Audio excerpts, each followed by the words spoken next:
शुभ कर्म में न देरी करो, सांसों का भरोसा नहीं। शुभ कर्म में न देरी करो, सांसों का भरोसा नहीं। जिंदगी को सफल अब करो, सांसों का भरोसा नहीं।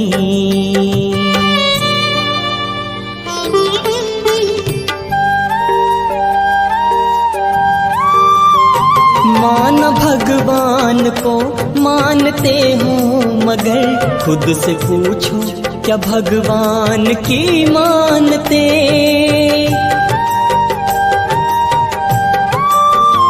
मान भगवान को मानते हो, मगर खुद से पूछो क्या भगवान की मानते।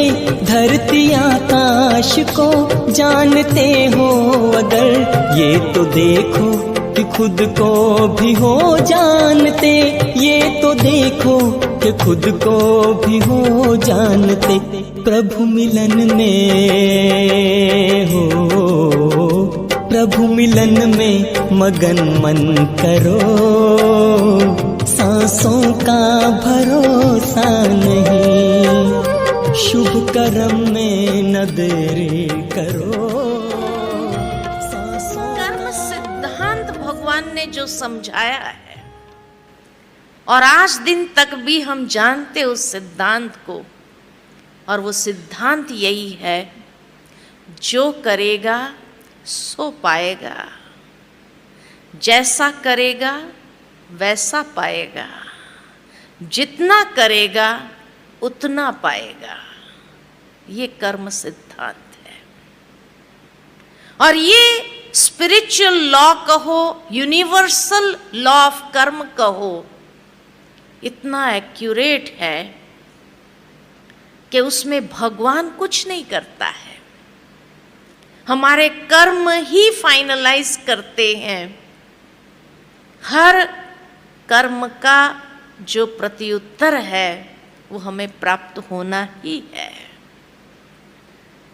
जैसा किया वैसा प्राप्त होगा, जितना किया उतना प्राप्त होगा, और जो करेगा सो पाएगा। अटल है। इस नियम को कोई चेंज नहीं कर सकता है। संसार की कोई शक्ति नहीं है जो इस नियम को बदली कर दे। इसलिए अगर हम आज इस बात को समझ ले, इस सिद्धांत को समझ ले, तो शायद आगे के हर कर्म के प्रति हम जागरूक हो जाएंगे। क्योंकि कर्म किसी को छोड़ता नहीं है, उसमें भगवान का कहीं रोल नहीं है। मुझे याद आता है महाभारत का वो दृश्य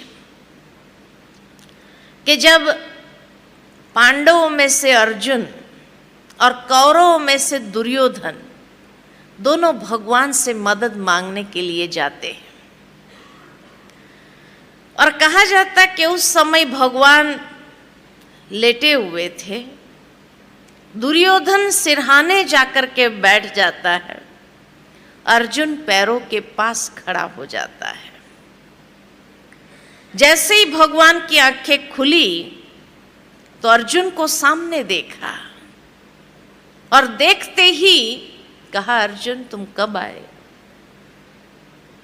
दुर्योधन ने कहा कि मैं पहले आया हूं, मुझे मांगने के लिए कहा जाएगा।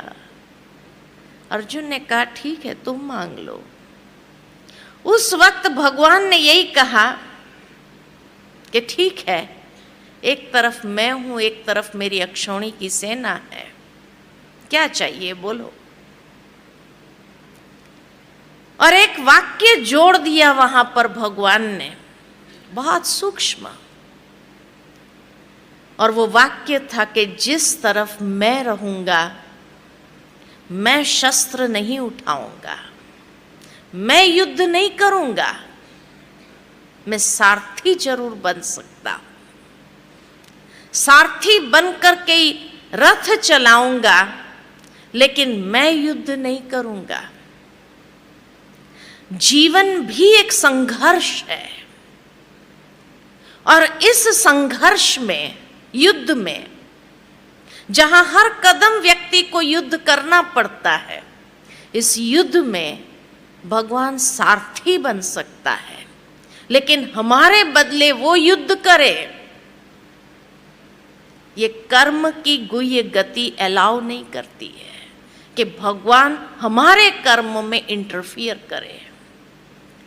इसलिए भगवान ने कहा कि मैं शस्त्र नहीं उठाऊंगा, यानी तुम्हारा जो जीवन का युद्ध है तुम्हें ही लड़ना होगा। मैं सारथी बनूंगा, गाइडेंस जरूर दूंगा, इंस्ट्रक्शन दे सकता हूं, लेकिन मैं तुम्हारे बदले युद्ध करूं, ये संभव नहीं है। तो भगवान हमारे कर्मों में इंटरफियर नहीं कर सकता है, कायदा नहीं है।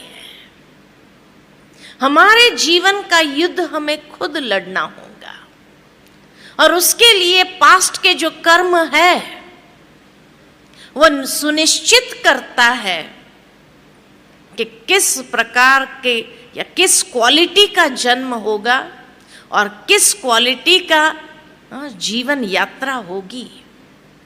इस जीवन यात्रा को भी हमारे कर्म फाइनलाइज करते। आज अगर हम अपने आप को देखें एक डिटैच्ड ऑब्जर्वर के रूप में, और हम ये देख सकते हैं बहुत अच्छी तरह से कि अगर जीवन की क्वालिटी अच्छी है हमारी, अच्छे घर में अच्छी शिक्षा के साथ हम बड़े हुए, सभ्यतापूर्ण हमारा जीवन है, भाग्य है, ये बहुत बड़ा भाग्य है, कोई अच्छे कर्मों का फल है। परंतु इस जन्म में ऐसा कोई कर्म न हो जो आगे का जीवन यात्रा हमारी कहीं न कहीं कोई तकलीफ की अनुभूति करा दे और अच्छे से अच्छा बन जाए, बहुत अच्छी बात है। तो कर्म सिद्धांत जो है उसको हमेशा स्मृति में रखते हुए जीवन में जब आगे बढ़ते हैं तो हर समय एक जागृति के साथ कर्म करते हुए आगे बढ़ें।